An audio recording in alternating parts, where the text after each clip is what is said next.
Welcome, stroke warriors, TBI warriors, and care partners everywhere. Welcome back to Stroke Warrior Radio, where warriors achieve victories every day. I'm your host, Ralph Cortez, and today I have a very special guest joining us from Neuro Access Rehabilitation Services. Oh, I'm proud of myself. I did It's a that. mouthful. It's a program dedicated to help stroke and brain injury survivors continue recovery in their homes, clinics, and adaptive gyms.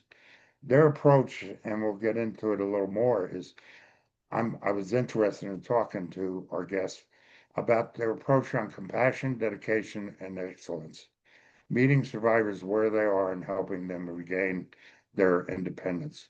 Please welcome Kelsey Harris. Hi, Kelsey. How are you? I'm good, Rob. How are you? Thank you for having me on, and thank you for putting on such a wonderful program for the stroke survivor community. It's a much Well, needed thank you. service that I'd love to see Thank getting you. filled. It's a pleasure doing it. I mean, I do it because I didn't know what I didn't know, and I want to make sure other people don't have to go through that. Absolutely. So you're a physical therapist, doctor of physical therapy.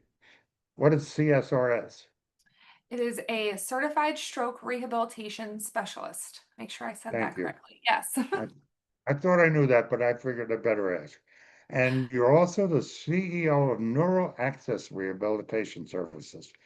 I Can you am. share a little bit about your personal and professional background and what inspired you to get involved in neuro rehab?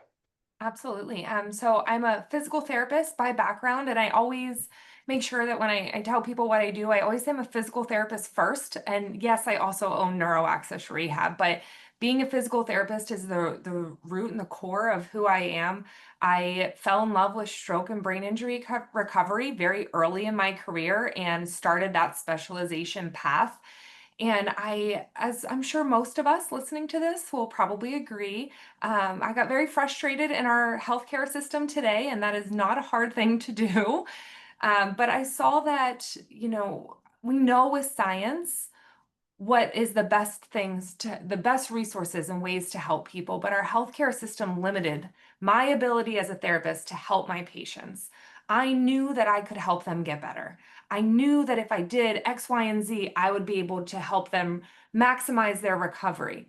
But our healthcare system didn't allow me to do that. So, out of pure frustration, I started NeuroAccess Rehab almost 4 years ago to be able to offer our clients, our stroke survivors out in the community, the care that they deserve to have access to.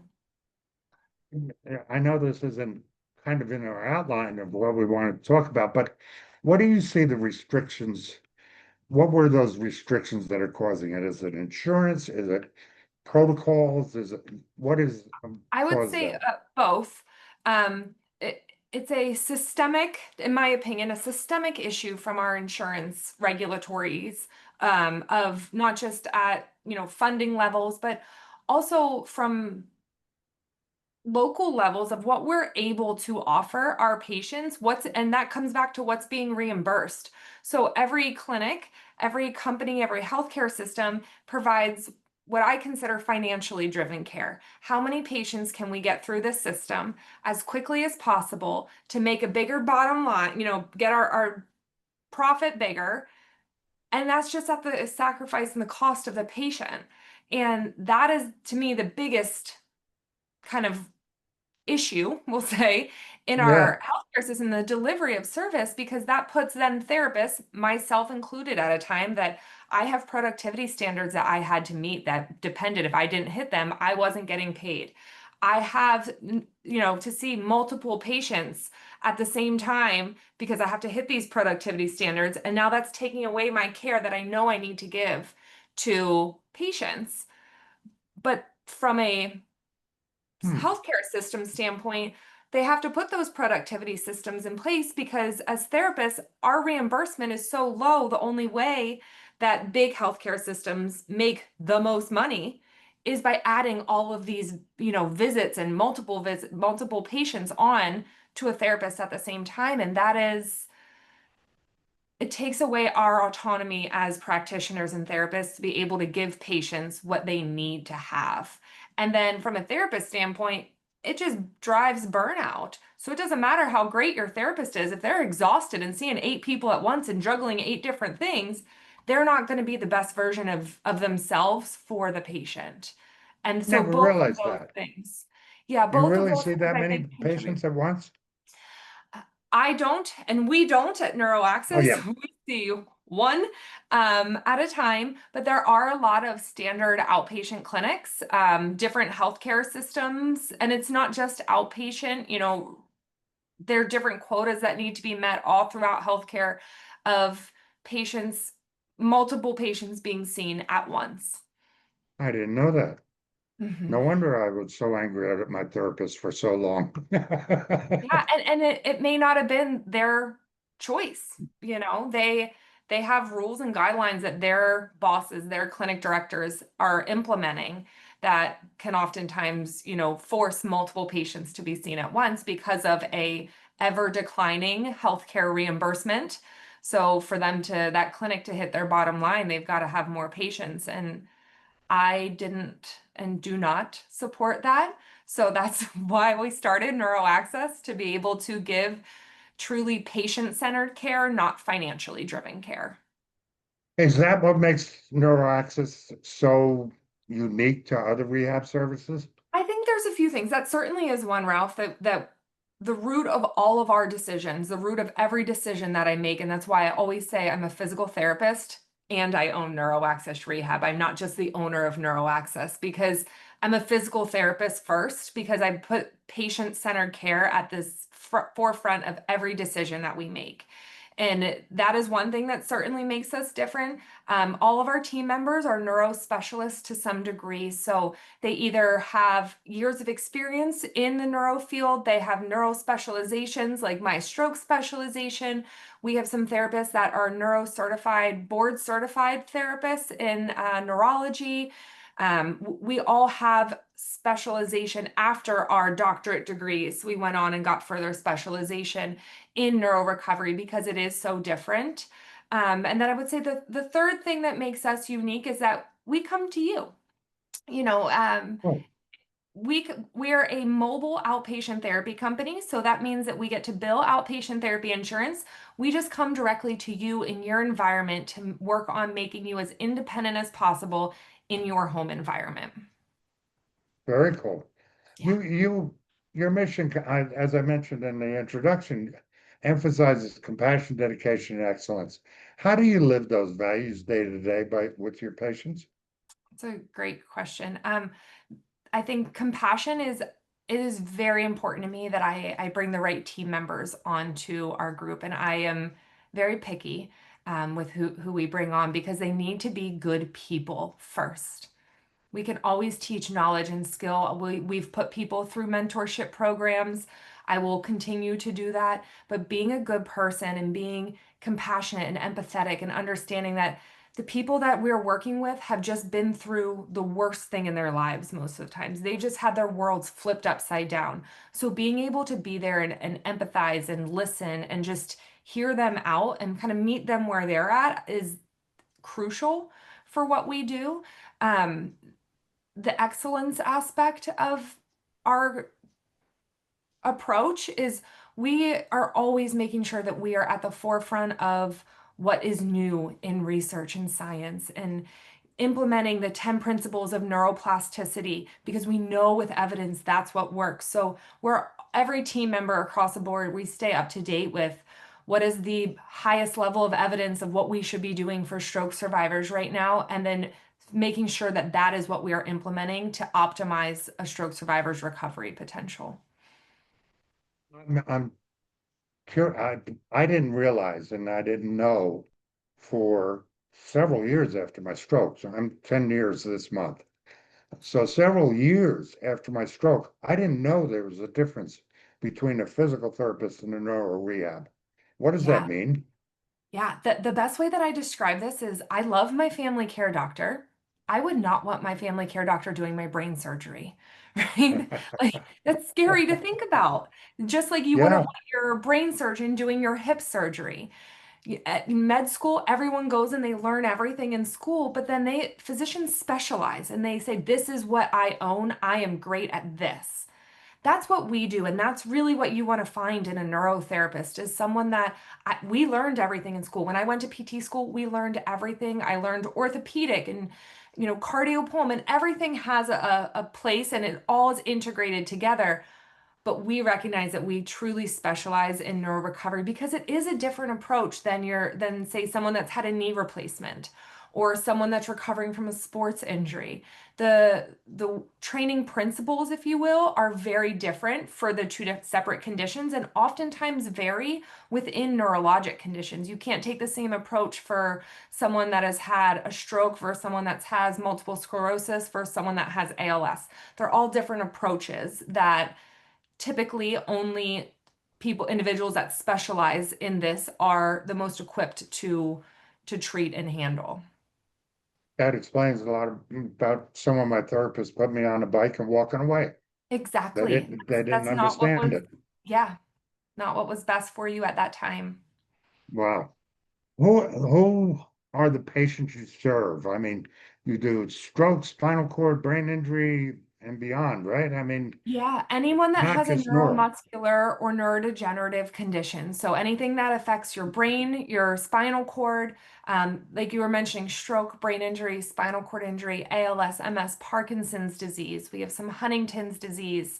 A lot of the rare neuromuscular and neurodegenerative conditions our team works with. And if anyone, has something that's different and they're not sure, I always say, well, reach out. We can read it. And if we're not the best person for you, we then refer you to someone who is. And we have connections throughout our area of saying, hey, this, I am not the best. I am not going to do you the justice that you need, but this person is going to be the best to help you. So even if we're not someone to help, we'll get you connected with an expert in your condition. You provide therapy in homes, clinics, and adaptive gyms, which I want to Yes. get into that a little more. But how do these settings differ and benefit survivors? Absolutely. So I set us up to be able to help bridge the gap between home and community integration. So we are able, right when someone comes home from the hospital, we come in, we meet you in your home, we do therapy and help you become independent within your home setting. Once you get independent within your home setting, most times you don't want your recovery to stop there. Everyone wants to keep going and doing more. So then I've set us up to be inside of an adaptive gym. So we've partnered with a fantastic adaptive gym. They're called Life in Motion. We once we see you at home, once you and your therapist determine that, like, hey, I'm ready to get out of the clinic or get into the clinic, I'm doing good in my house, we then transition and see you in the clinic, just like a standard outpatient therapy clinic would on the corner, regular therapy clinic site. But what's special about us is that we're inside of that adaptive gym. So the goal with that is that you're going to come and see us for therapy. But then when you no longer need us in therapy, we still want you coming to that same exact gym, just you're going to see the adaptive fitness professionals who are trained in neurotherapy and recovery, continued recovery, so that they're able to continue the recovery journey. Because for some people, they might need a little bit of assistance walking or using a machine or transferring onto the bike. But if you go to a standard, say, Planet Fitness, those machines might not always be accessible and easy to get on. Or if you're in a wheelchair, you can't just roll right up to the machine because there's a seat there that's fixed Right. seat. So we're partnered with an adaptive gym that is fully accessible for people of all mobility levels. And the individuals and staff members that work there are specialized in continued neuro recovery and fitness after any type of injury. So it's a beautiful pathway and transition to encourage people to stay active and involved out in their community after they've made incredible recoveries, to keep their progress and momentum going. What an incredible concept. I love Yeah. that. You describe your therapy as functional activity based. What does that mean for a stroke or TBI survivor in their daily life? It is working on things that you have to do every day. Nothing makes me more frustrated when I go into a clinic and we have someone who, let's say, an older gentleman is had a stroke and is working on picking up little beads. Beads mean nothing to that person unless they have grandkids and they're making like new Taylor Swift friendship bracelets or something. But most times People don't want to be working on picking up little beads, but maybe they love working in the shop. So we need to be using nuts and bolts. We need to find Okay. things that are important to them and work on those functional and activity based to each person. What is important to you? We need to be working on those things because it will improve what's called salience. That's your brain's ability to release special chemicals like neuromodulators in the brain to help optimize your chance of and potential with recovery. So working on those tasks that you're doing every single day, if you want to be able to stand and walk, then we need to work on standing and walking, not sitting in a chair and kicking your leg back and forth or moving your ankle up and down. There needs to be the actual activities that you want to work on in your home environment from your chair to make you independent in that environment. I think I told you a story about one of my best physical therapists. I was in construction before. She brought in a 4-foot step ladder so I Yeah. can relearn how to get on a step ladder. Exactly. It's things like that and that probably meant so much to you, right, Ralph? Oh my God, Like, she yes, this is cared. it. This is what I want to do. She cared. And I think that there's so many therapists out there who really do care. So many fantastic therapists across the country that really, really care and have this tools and knowledge to that are great neurotherapists. It's just letting stroke survivors and those great therapists get connected in one to be Yep. able to work together.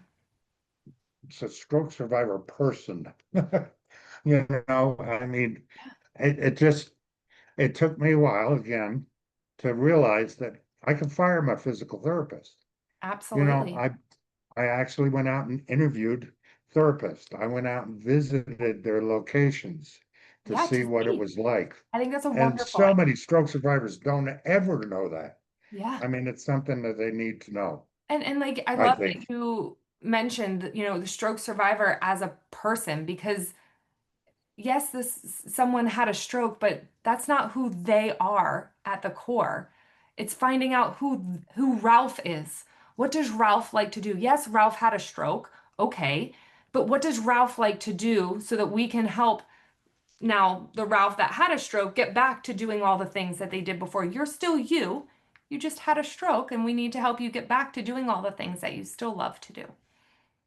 And one of the things that I think is so interesting about your concept is that you allow space for people to ask questions.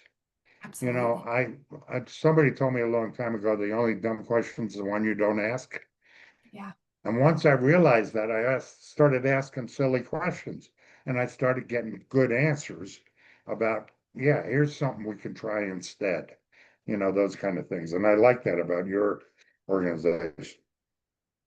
What is some of the challenges that survivors often face that they weren't told they were going to face once they leave the hospital? I think there's so many.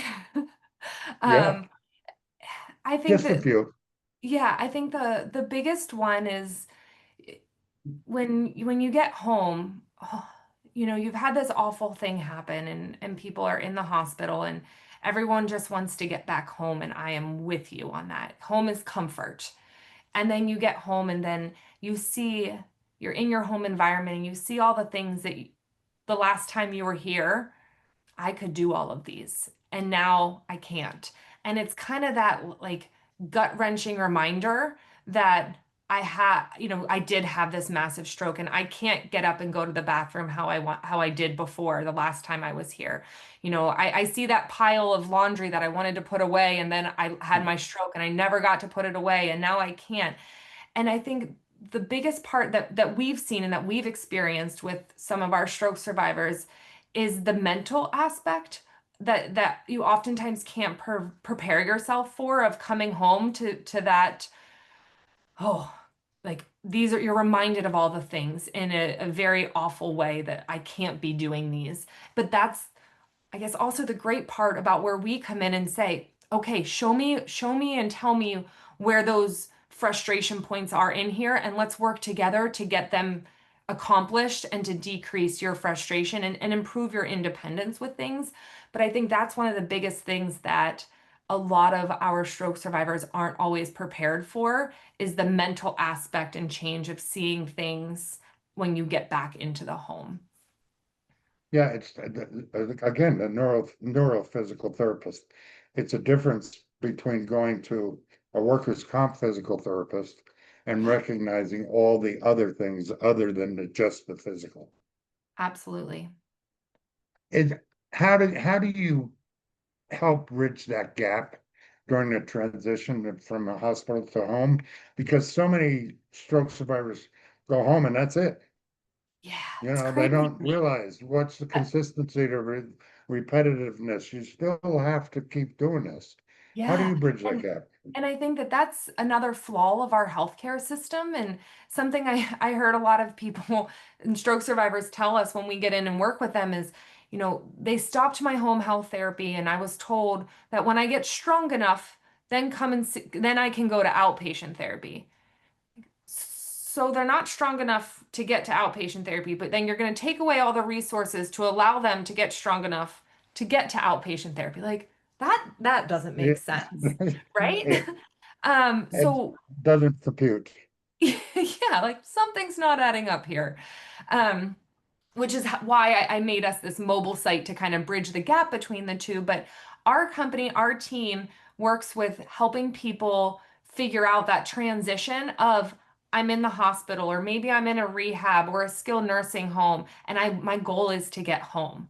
Okay, how can we make this happen? Just before I hopped on the call with you, Ralph, I was talking to a gentleman who had a massive stroke and he and his daughter, he's in a facility. How can we get him out of there? What is the game plan? And where he's at, he's not getting the neuro high intense therapy. He should be doing so much more than he is. So we had a call on how we can brainstorm and work together to get him to back into inpatient rehab and then then maybe back home and how we can help support this stroke survivor in his recovery journey because as I'm sure you know it is a journey. It never happens as fast as we want it to, and that's us Yeah. as therapists included.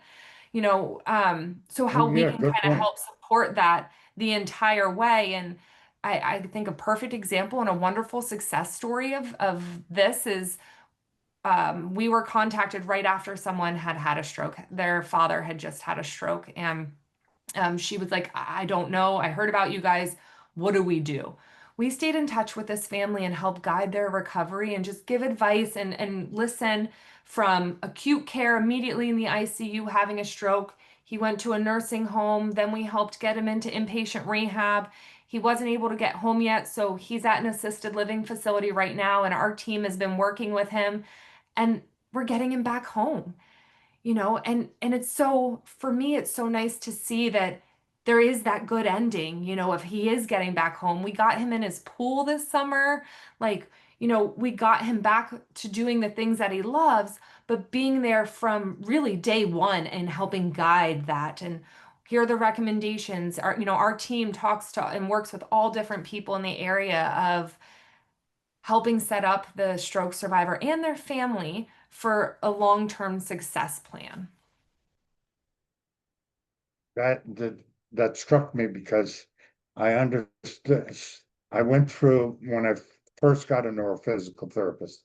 They Yeah. put me on a water treadmill, Oh, okay. and within a month, I was walking at like 2.5 or 3, and I Yeah. started crying like a baby, and I'm Right? still getting choked up because it was like, wow, this Yeah. can be done. And that was at 6.5 years.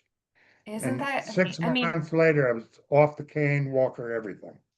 I love that for you, Rob. Those are the moments that make it, our careers, really. And it's just like a helping you reach that goal, helping you do that. That's why we do this every day as neurotherapists is to get that yes moment and celebrate with you that you've Yeah, reached a new yeah. milestone. Yeah, that's My amazing. wife used to say, before she was a nurse before for 45 years of pediatrics. And she Oh, always said, um, that she thought it was a calling, it wasn't a job, you absolutely. know. there's so many people out there that are looking for work, but are looking for a job but not work. And that's the calling part. Completely And I, agree. That is exactly who I look for bringing on those people that are doing this because they were called to do this. This is not just a job for them. I say that I feel blessed that I get to do this. I don't even consider this a job, right? Like, yes, yeah, it's what my exactly. job is, but I love and our whole team, we love what we get to do every day. Very cool. You cite highlights like therapies like Vivistem. Yes. What is that and how does it help recovery? Fantastic. This is the way that the science world and research is going these days is incredible. So Vivistim is a new FDA approved device for chronic ischemic stroke survivors. So right now it's only approved for ischemic stroke survivors, which that's the blood clot kind. Um, Right. so if someone has had a ischemic stroke and they are 6 months and up. So what's great about this is there is no end date. You can have had your stroke 30 years ago and you can still be a candidate for this device. It is a um, vagus nerve stimulator. So this device has been being used with patients for decades, just for epilepsy and PTSD management. But they've recently found that it helps regain upper extremity function after an ischemic stroke. So, and I have seen it with my own two eyes. It works wonders. So this device gets implanted. The device itself, just the device getting implanted, isn't going to be a magic on-off switch. The key part that happens is when we pair it with that good neurotherapy that you should be getting, of that high intensity, high repetition. Right when you're doing a movement, the therapist is going to press a button and it's going to release neuromodulators into the brain from a vagus nerve stimulation that is going to optimize the brain's potential for recovery. So it's releasing all of these really great neuromodulators into the brain that's responsible for synapses forming and the new patterns and new connections being formed so that it improves your arm's ability to recover. We have had people that had difficulty moving their arm and they're playing in their bass guitar again. They're making dumpling soup. They're driving a skid loader and cutting the grass. And I mean, it is truly amazing to see the recovery happen, and it happens so quickly for these individuals. As I understand it, we just got a surgeon approved up here in Oregon to do Fantastic. these in our Yeah. area anyway, Yes, central it is an to do outpatient these. therapy procedure or an outpatient procedure. So you would have to, it looks almost similar to the size of a pacemaker being put in. Right. But you come home that day, normally it's about 10 to 14 days, depending on the surgeon, on, waiting, let the surgical site heal. And then you get to start what we think the fun part of the paired therapy. And it's 90-minute therapy sessions. So it is a lot of hard work that you've got to put in. But the outcomes that we have seen in-house are pretty incredible so far. I've heard of stories of people regaining complete use of their Really. arms. Yeah, It's and a I think it's it's important to note it's not an on-off switch. You're not going to get the right, device, we turn it on, and now right. your arm's moving. You've got to put in the work and do the therapy with it as well. But yeah, people have been having great results with it, and it's a wonderful thing for stroke survivors because there really hasn't been much for long-term upper extremity returns. So if anyone is interested in Vivistim, I say reach out to your local team and therapist and see if you could be a Yeah. candidate for it. Yeah. Are there any other new technologies or rehabilitation methods that you're really excited about other than Vivistem? Yeah, so Vivistim is one that's obviously a surgical implantation. There are the ones that I say are like the tried and true good neurotherapy is those 10 principles of neuroplasticity that we need to be implementing as therapists, and that for stroke and brain injury survivors, make sure that your therapist is implementing those of high intensity repetitions. With research, we should be getting 300 to 600 repetitions per session. That's what you need to be doing. Most clinics, Oh, most therapy sessions are getting like 30 to 40, 30 to 50. So, in really to optimize that recovery, it needs to be high repetitions of salient, that functional, important, task specific training.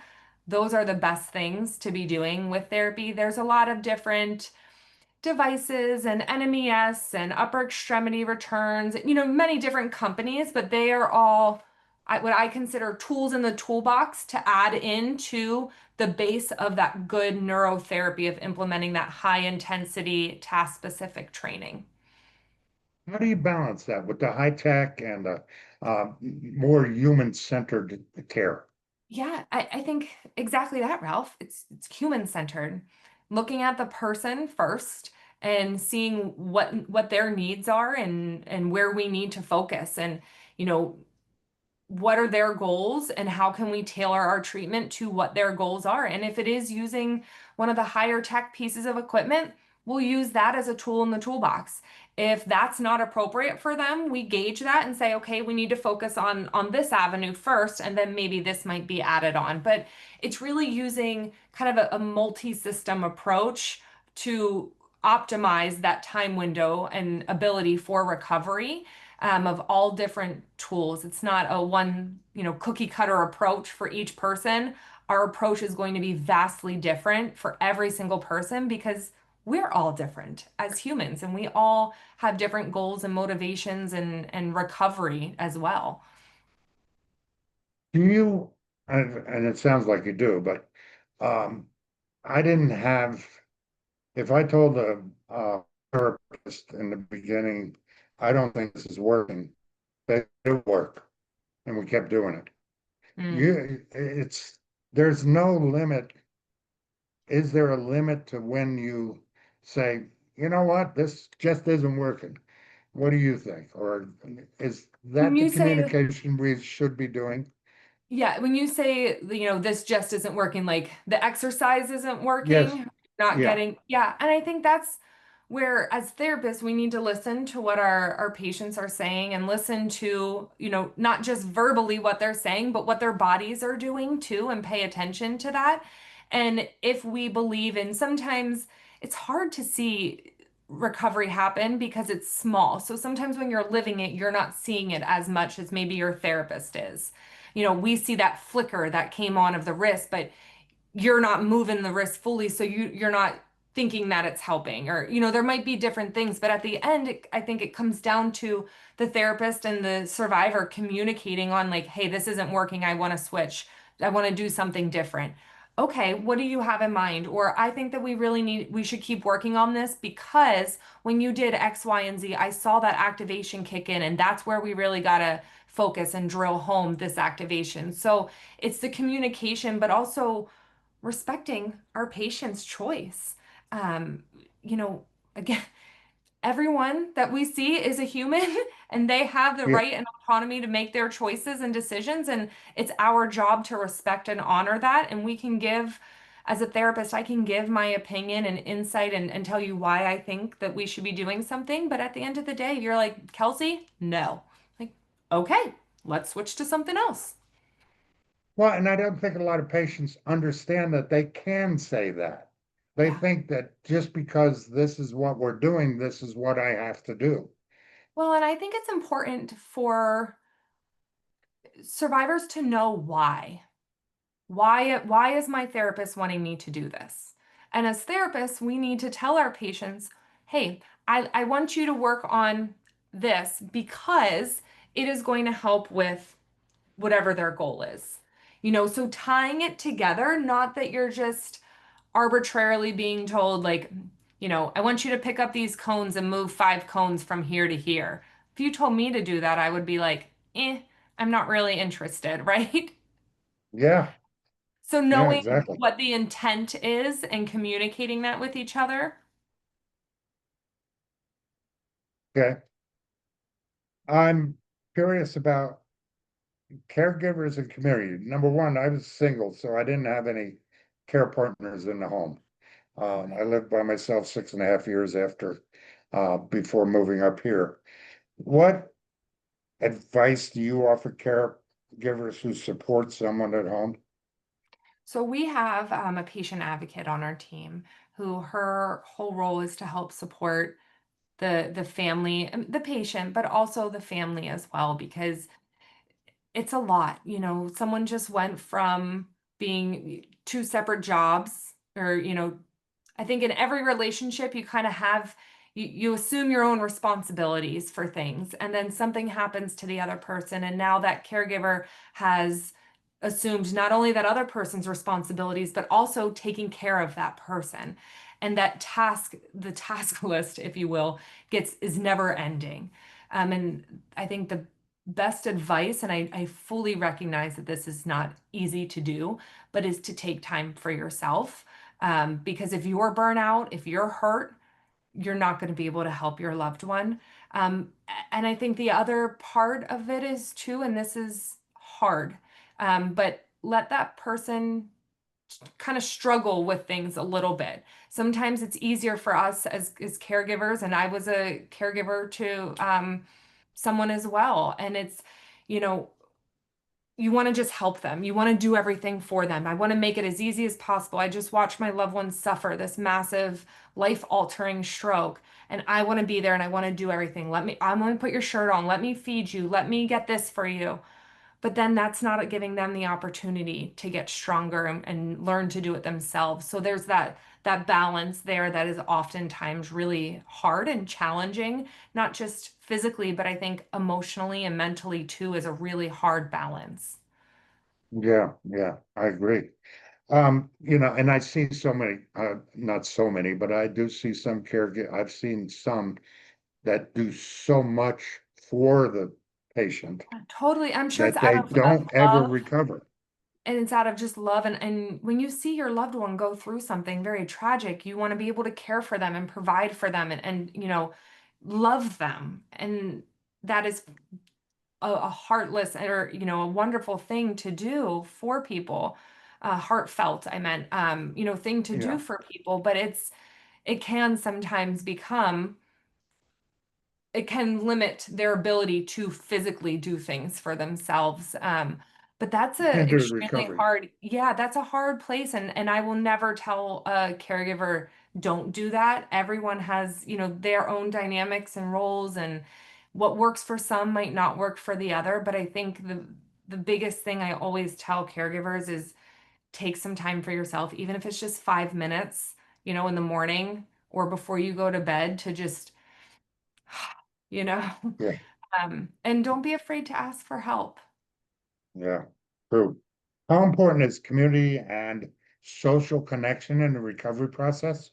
I think very big, especially when you've been at home for a while and you kind of get, and that's part of why, one of the reasons that we wanted to do an adaptive gyms is to help encourage that community relations. And truthfully, Ralph, it is one of my favorite things to go up to that clinic. And I might be there just dropping off equipment or doing, something, but to see the patients and the caregivers that are sitting in the corner and cheering each other on and cheering. They have that community there, and they're going through things together. And as healthcare providers, oftentimes we don't always have the same experience of that lived experience, stroke survivor experience. And being able to connect with people who do have that lived experience, I think, is an Yeah, invaluable opportunity. great. What areas do you currently serve, and do you have plans to expand that? Yes. So we cover southwestern Pennsylvania right now. So that is all around Pittsburgh is where we are right now. We are and have been actively growing over the past 4 years and expanding our coverage areas. We are looking at expanding into other states as well. I've talked with some other therapists, but it comes down to finding the right therapist to continue this Yeah, in other states. But we do have a virtual consultation program where we can see anyone in the United States. So obviously we can't be there in right, person. right. Um, but we do have a virtual consultation program. It's a month-long program that we have set up, and we can work with anyone in the United States. So that's always an option as well. How do they find out about that? On our website, it's neuroaccessrehab.com. There's a button at the top that says virtual consultations, and there's a form that they can fill out on there with their contact information, and we'll reach out to them within 24 hours to kind of talk with them and see if it might be a good option for them or not. How do insurance and payment options work for these kind of services? Yeah. So for the company in general, we work with all different insurance companies, Medicare. We do have private pay clients as well. So as healthcare is in general, it depends on what your insurance plan is. So we take a look at that and see what the benefits are, what, your plan allows from a physical occupational speech therapy standpoint. And then we let people know that and can cover if hopefully it covers everything. If not, or there's visit limits, we discuss that with you and what out-of-pocket cost you might have. And we have different packages, pricing plans. Our patient advocate, again, Brittany, she's incredible. She helps people we will get people in contact with grant programs depending on the diagnosis to kind of help support if insurance does run out. So many different options. We try and find a solution that works for everyone. Patient advocate, is that similar to a social worker that does those kind of things? Similar, yeah. Brittany's not a licensed social worker, but very Right. similar, just kind of helping take the burden off the patient and caregiver's plate. One of the best things, and it's one of my favorite things that our team all worked together was um, a gentleman had actually had a stroke and he was always in charge of cutting the grass. And they came home and the wife was like, I could cut the grass, but that was his thing. Like, I don't want to take that from him. And she was so busy that she's like, I need someone to cut the grass. It's getting way too long right now, right? Like this is knee-high grass. We're gonna need to cut this down. So our team worked and Brittany worked to get her in contact with like local lawn care agencies to know these are the trusted, here's this, really supporting and setting, if we can just take one thing off of their plate, one less thing that then they can have that 5 minutes to sit and breathe or to help them do their exercise or just have moments to themselves where they're not going to have to be, scrolling to find the lawn care agency or which caregiver agency is best or how do I set up transportation to get to the doctor appointment. She helps with all of those things. Yeah, I'd asked that question because I wasn't aware of patient advocates because I had a social worker through the Yeah, agency I was working with. So, very and some similar things. people may not realize that. Excuse me. Sorry about that. You are good. You okay? Yeah, wrong throat. For families listening, what should they ask when evaluating rehab options? I would, if you're going to be in a hospital-based setting or a skilled facility or rehab, seeing if they're a stroke center, a certified stroke center, I think is very important. There's a special designation that hospitals and rehabs can get if they have demonstrated excellence in stroke recovery. So checking for that. From an outpatient standpoint or a therapy standpoint, looking to see are they specialized in neurology? Are they specialized in neurologic conditions and stroke specifically? And look around and see what type of equipment's in the gym, like you mentioned, Ralph. If it's a really high mat table that doesn't move, they're probably not seeing a lot of stroke survivors or brain injury survivors. You need a table that can go up and down. Do they have equipment that you can use there? How many therapists or how many patients are the therapists seeing at a time? Are there people just all milling around the clinic and one therapist, or is it a one-on-one type therapy? Are they implementing neuroplasticity principles? Do they know what the 10 neuroplasticity principles are? And if they can't tell you what neuroplasticity is, probably not your place.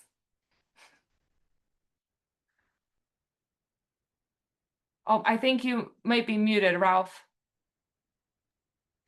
I didn't know about all that. I just learned right now that there's 10 principles to it. I didn't know that. I'm Yes. gonna have to check that more out. Yeah, and I can send you a link if you want to share it with people. We have little postcards that we'll give people that have the 10 principles of neuroplasticity on it. And then we have two PDFs, one that has the 10 principles of neuroplasticity, and one that has, this is like the therapy cheat sheet, I call it, like a therapy tip sheet. This is how all these 10 principles should be implemented into therapy. And if it's not happening, bring it up and say like, hey, why aren't we doing this? Or why am I not getting this type of therapy? We give this to people. I give this to many stroke survivors out in the community and let them know like, hey, if you're not going to work with us, totally fine. Go wherever you want to go. Just make sure that they're implementing these 10 principles because this is going to optimize your ability to recover at whatever potential that recovery is. This is going to get you the best bang for your buck in your recovery. Yeah, I definitely want to get that link. Let's wrap it up with a few quick questions. Sure. In one sentence, what makes NeuroAccess different from other rehab programs? We provide patient-centered care, not financially driven care. What's the number one challenge survivors face after leaving the hospital, and how do you help them overcome it?